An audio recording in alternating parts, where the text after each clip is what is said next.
এফটিকে বা field testing কিটের মাধ্যমে arsenic পরীক্ষা।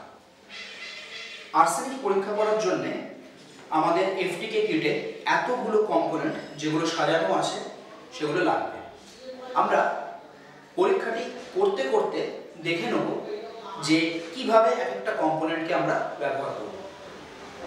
প্রথম কম্পোনেন্ট হচ্ছে আমার রিঅ্যাকশন বটল। এই রিঅ্যাকশন বটলের মধ্যে আমার স্যাম্পল ওয়াটারটা থাকবে। যে স্যাম্পল ওয়াটার বা যে নমুনা আমি আর্সেনিক পরীক্ষা করব। আমার এখানে দেখুন এই যে মার্ক এ আছে এবং মার্ক বি আছে। আমি আমার নমুনাটিকে আমি পরীক্ষা করব। আমি আমার মার্ক এ অবধি আমার নমুনাটিকে ভরব এই রিঅ্যাকশন বটল। রিঅ্যাকশন বটলটা আমি খুললাম,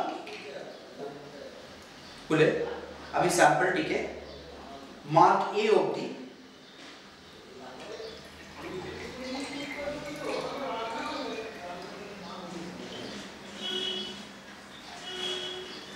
লাগবে। স্যাম্পল আমার মার্ক এ অবধি চলে এসেছে। আমার রিঅ্যাকশন বটলে স্যাম্পল নেওয়া কমপ্লিট। নেক্সট স্টেপ হচ্ছে আমার যে এতগুলো কম্পোনেন্ট লাগানো আছে মানে রাখা আছে সেখান থেকে আমি এএসআরপি বা আর্সেনিক টেস্টিং পেপার ডাব্বাটা তুলে নেব। এখান থেকে আমার একটি আর্সেনিক পেপার লাগবে আর সেটিকে আমাকে প্লেস করতে হবে এই রিঅ্যাকশন বটলের ওপরে। রিঅ্যাকশন বটলের যে ক্যাপটি আছে এই ক্যাপটিকে আমরা ওপর থেকে খুলতে পারি এইভাবে, এবং এই ক্যাপটিকে খুললে এখানে দেখা যাচ্ছে একটি হোল আছে। এই হোলটার কারণ হচ্ছে যে আর্সেনিক রিঅ্যাকশনের সময় যে গ্যাসটা এখান থেকে উৎপন্ন হবে সেটা এই হোলের মাধ্যমে বেরিয়ে এই পেপারে লাগবে। এই পেপারের ডাব্বা থেকে আমরা একটি পেপার তুলে নেব এই ফরসেপের মাধ্যমে।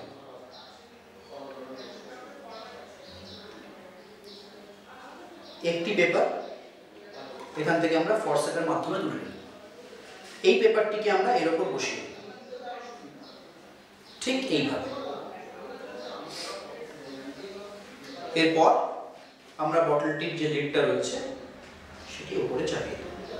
খেয়াল রাখতে হবে যে এই কাজটা করার পরই সাথে সাথে আমার এই পেপারটা যে বটলটা আছে বা ডাব্বাটা আছে সেটাকে বন্ধ করে দিতে হবে। এটা যেন এক্সপোজ টু এয়ার বা খোলা না থাকে। হাওয়া লাগলে এটা নষ্ট হয়ে যাওয়ার সম্ভাবনা বেশি। আরো খেয়াল রাখতে হবে যে এই পেপারে আমি হাত দেবো না। এই পেপারে আমি হাত দেবো না কারণ এই পেপারটা যে কম্পোনেন্টটা আছে মার্কারি ব্রোমাইড সেটা টক্সিক, স্কিনের জন্য ভালো না। সেই জন্য আমি এটিকে ফরসেপ দিয়ে তুলব। আমার রিঅ্যাকশন সিস্টেম রেডি। এরপর আমাকে যেটা করতে হবে এটা হচ্ছে একে একে এই রিয়েজেন্টগুলোকে অ্যাড করতে হবে। বিভিন্ন রিয়েজেন্টের জন্য বিভিন্ন ধরনের চামচ দেওয়া আছে। যেমন এখানে আমরা দেখতে পাচ্ছি ASR 1 এর জন্য রেড চামচ বা লাল চামচ, ASR 2 এর জন্য হলুদ চামচ এবং ASR 3 এর জন্য নীল চামচ। সমস্ত রিয়েজেন্টের পরিমাণ আলাদা আলাদা, এটি আমাদের মাথায় রাখতে হবে। তো প্রথমে আমি ক্যাপটিকে এভাবে খুলব,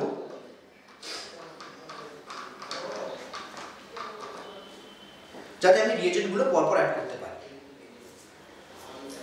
এবারে এই রিয়েজেন্টগুলো সবকটাই পাউডার, যেহেতু পাউডার সেহেতু আমি চামচ করে দেবো, কিন্তু তার আগে আমাকে একটা লিকুইড রিয়েজেন্ট অ্যাড করতে হবে যেটা আমি ড্রপসের মাধ্যমে দেবো। সেই রিয়েজেন্টটি হচ্ছে TN3। কাজেই আমি প্রথমে এটা খুলে নিয়ে, এটা একটা ড্রপার বটলের মাধ্যমেই আসে, আমি 2 ড্রপ TN3 এর মধ্যে দেব। 1 2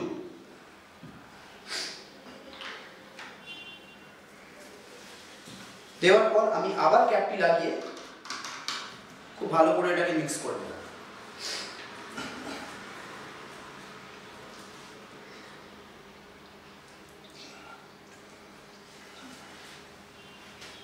এবার আমাকে একে একে পাউডার রিয়েজেন্টগুলো দিতে হবে। প্রথম পাউডার রিয়েজেন্ট ASR1, যার জন্য আমার রয়েছে লাল স্পুন। এই ASR1 আমাকে 7 স্পুন দিতে হবে, 7 চামচ।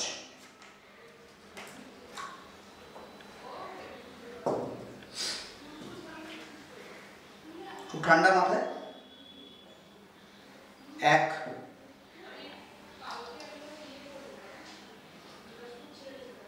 2 3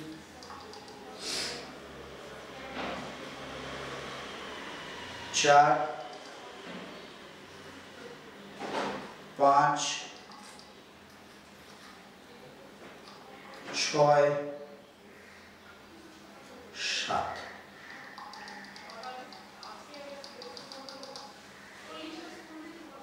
ASR 1 এর কাজ কমপ্লিট।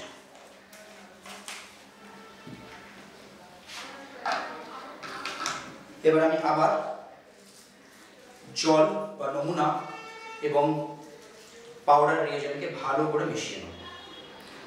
আমি কখনোই খেয়াল রাখতে হবে যখন আমি মেশাবো তখন কখনোই বোতলটাকে উল্টে পাল্টে মেশাবো না, কারণ উপরে আমার পেপারটি রাখা আছে, পেপারটি যেন না ভেজে। সবসময় আমাকে এইরকমভাবে ঘোরাতে হবে, এইভাবে মিশ্রণ করতে হবে। নেক্সট আমার ASR 2, তার জন্য লাগবে আমার ইয়েলো স্পুন বা হলুদ চামচ। এটি আমাকে 6 চামচ অ্যাড করতে হবে, গুনে গুনে 6 চামচ। তাই একই পদ্ধতিতে আমি প্রথমে রিঅ্যাকশন বটল খুলবো, তারপরে আমি ASR 2 রিঅ্যাকশন বটল খুলবো, খুলে আমি গুনে গুনে 1 2 3 4 5 ও 6।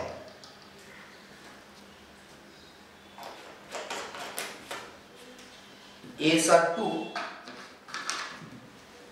কমপ্লিট। একই পদ্ধতিতে আমি আবার মিশিয়ে নেবো ভালো করে, যাতে একটা হোমোজিনিয়াস বা সমান্তরাল মিক্সচার তৈরি হয়। এরপর আমার ASR 3, এটিও পাউডার, আর এটার জন্য একটু বড় মাপের চামচ, নীল চামচ, এটি আমি 1 স্পুন বা 1 চামচই অ্যাড করব।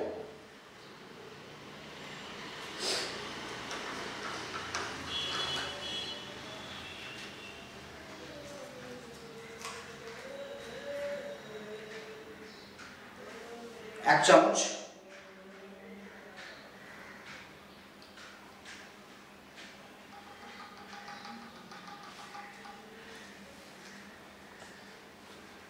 ASR 3।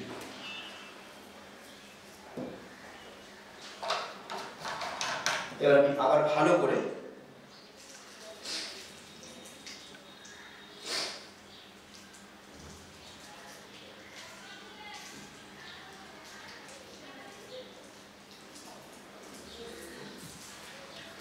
এই এতটা হয়ে যাওয়ার পর আমাদের একটা পজ দিতে হবে। তার মানে আমাদের এই রিঅ্যাকশনটাকে হবার সময় দিতে হবে 20 মিনিট।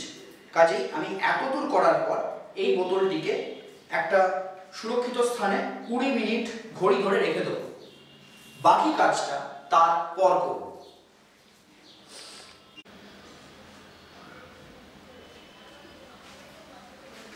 20 minute reaction complete.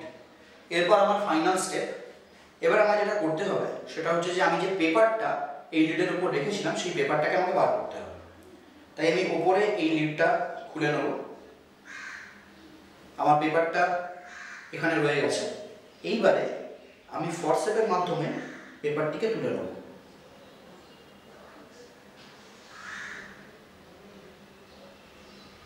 খুব সাবধানে পেপারটি তুলতে হবে।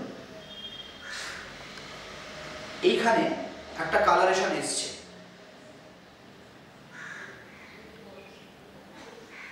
এই পেপারটিকে এবার আমি এই মেজারিং ডিস্কটা যে মাঝখানে সার্কেলটা আছে তার মধ্যে বসিয়ে দেব।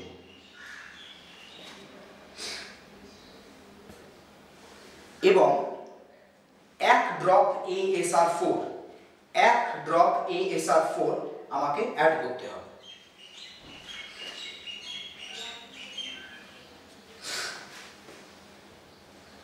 কোথায় অ্যাড করব? ঠিক যেখানে আমার কালার স্পটটা ডেভেলপ করেছে সেইখানটা।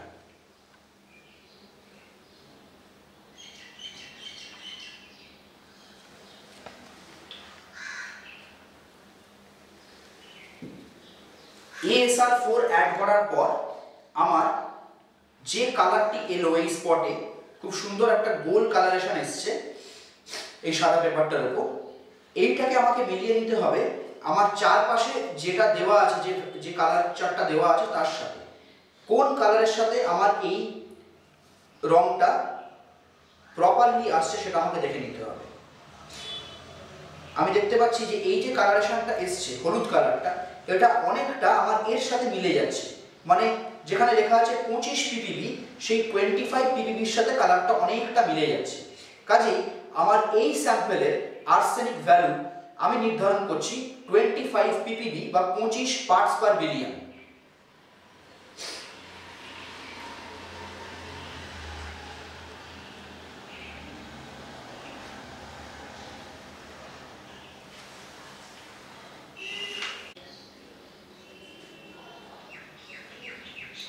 আগের ভিডিওতে আমরা এফটিকের মাধ্যমে আর্সেনিক জলের নমুনাতে আর্সেনিক পরীক্ষা কিভাবে করতে হয় সেটা বিস্তারিতভাবে শিখলাম।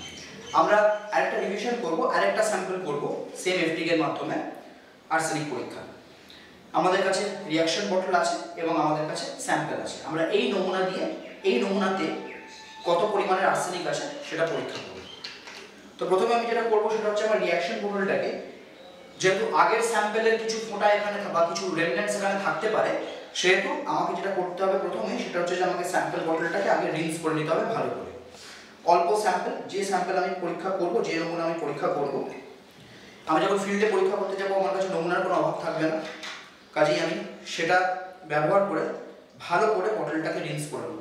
কিন্তু এখনও যখন আমি রিন্স করব আমাকে একটা খেয়াল রাখতে হবে বটলটাকে যেন উলট পালট না করি, তাহলে এর উপরে জল চলে যাবে এবং আমি যখন পেপারটা এর উপর রাখবো সেই সময় পেপারটা ভিজে যাওয়ার চান্স আছে, সম্ভাবনা আছে। তাই আমি এরকমভাবে রিন্স করব, করে এই জলটিকে ফেলে দেবো। এক্ষেত্রে আমি বিকারে রাখছি, ফিল্ডে আমি এমনি ফেলতে পারি। এইবারে যে নমুনাটি আমি পরীক্ষা করবো সেই নমুনাটি আমাকে এ মার্ক অবধি নিয়ে নিতে হবে, যেমন আমরা আগের ভিডিওতে দেখলাম।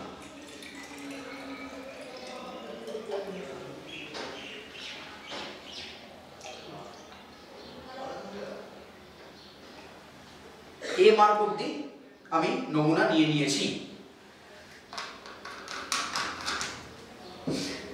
এরপর আমাদের আর্সেনিক রিঅ্যাকশন পেপার বা ASRP একটি তুলে নিতে হবে এবং সেটিকে বোতলের উপরে প্লেস করতে হবে। বোতলের উপরে একটি হোল আছে, এই হোলটার উপরে প্লেস করতে হবে পেপারটি। আমাদের লাগবে একটি পেপার একটি পরীক্ষার জন্য, আর এই ফরসেপের মাধ্যমে আমি একটি পেপার তুলে নেব।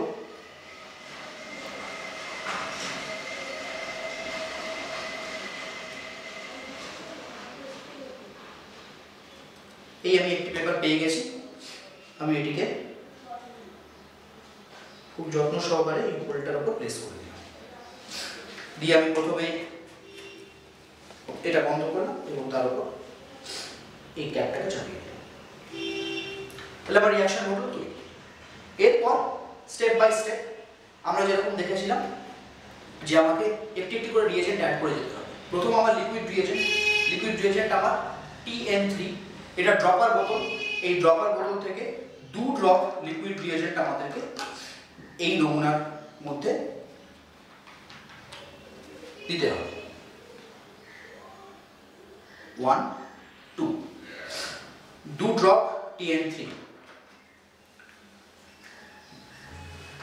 প্রতিবার নমুনাতে কোনো রিয়েজেন্ট অ্যাড করার পর আমাকে সেটিকে ভালো করে একটা সমান্তরাল বা হোমোজিনিয়াস মিক্সচার করে দিতে হবে।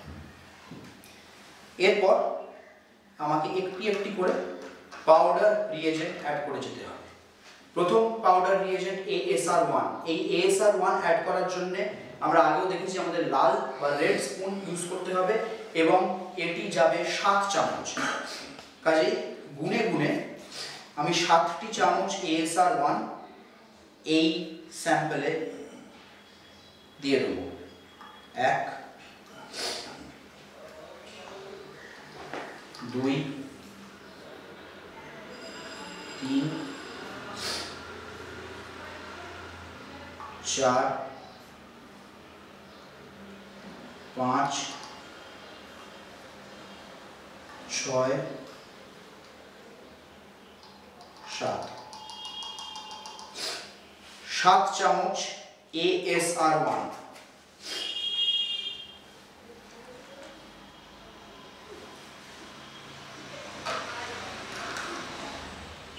আবার সেটিকে হোমোজিনিয়াস মিক্সচার করে নিতে হবে বা সমান্তরাল।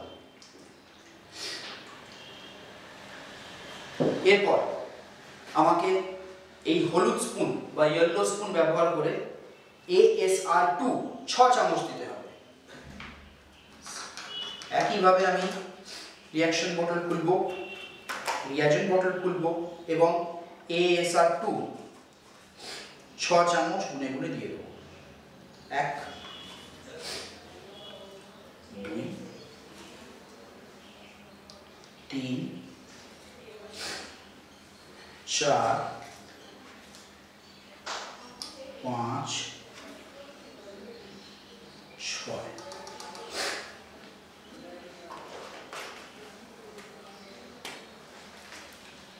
ASR2 এর কাজ শেষ। একইভাবে আবার রিয়েজেন্ট এবং নমুনা আমরা মিশিয়ে নিলাম। এরপর আমাকে ASR3 ব্যবহার করতে হবে এবং তার জন্য আমাকে নিতে হবে এই বড় নীল চামচটি। এই নীল চামচে 1 স্পুন বা 1 চামচ ASR3 আমাকে অ্যাড করতে হবে।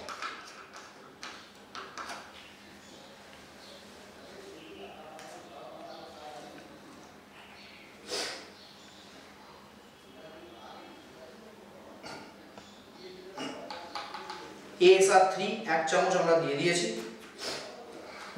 এবং এরপর পদ্ধতি অনুসারে আমরা আবার একটা হোমোজিনিয়াস মিশ্রণ তৈরি করে নিই। এরপর আমরা দেখেছি যে আমাদের রিঅ্যাকশনটিকে হতে দিতে হবে 20 মিনিট। তাই আমার রিঅ্যাকশন বটলটিকে একটা সুরক্ষিত জায়গাতে আমি রেখে দেবো 20 মিনিটের জন্য।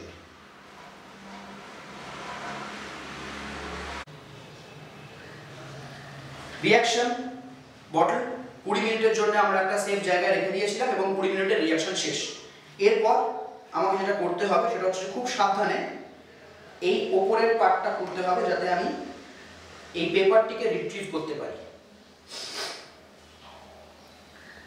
পেপারটাকে আবার আমি খুব সাবধানে এই ফোরসেপের মাধ্যমে তুলে ঘুরিয়ে যেখানে কালারিং স্পটটা হয়েছে সেখানে ফেলে দেব।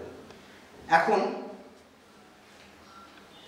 এই পেপারটিতে কোনো কালার আমরা নোটিস করছি না, তার কারণ হচ্ছে এই নমুনাতে কোনো আর্সেনিক নেই।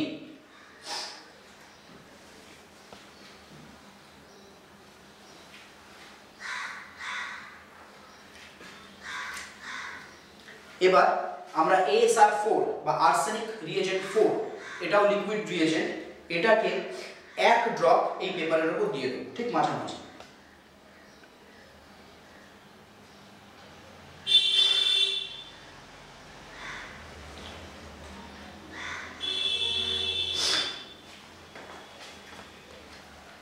ASR4 বা আর্সেনিক রিয়েজেন্ট 4 1 ড্রপ দেওয়ার পর পেপারটি কালারেশন যেরকম ছিল সেরকম রয়েছে, কোনো টিঞ্জ আমরা এখানে দেখতে পাচ্ছি না। কিন্তু এই কালারেশনটার সাথে আমার যে পাশের শেডগুলো দেওয়া আছে তার সাথে মিলে যাচ্ছে হচ্ছে এইটা, যার উপরে লেখা আছে 0 ppb 0 ppb। কাজেই যেহেতু এই পেপারের কালারের সাথে 0 ppb কালার মিশে যাচ্ছে, মিলে যাচ্ছে, তাই আমি বলতে পারি যে স্যাম্পলটি আমি এক্ষুনি আর্সেনিক পরীক্ষা করলাম তার ভ্যালু 0 ppb বা 0 পার্টস পার বিলিয়ন।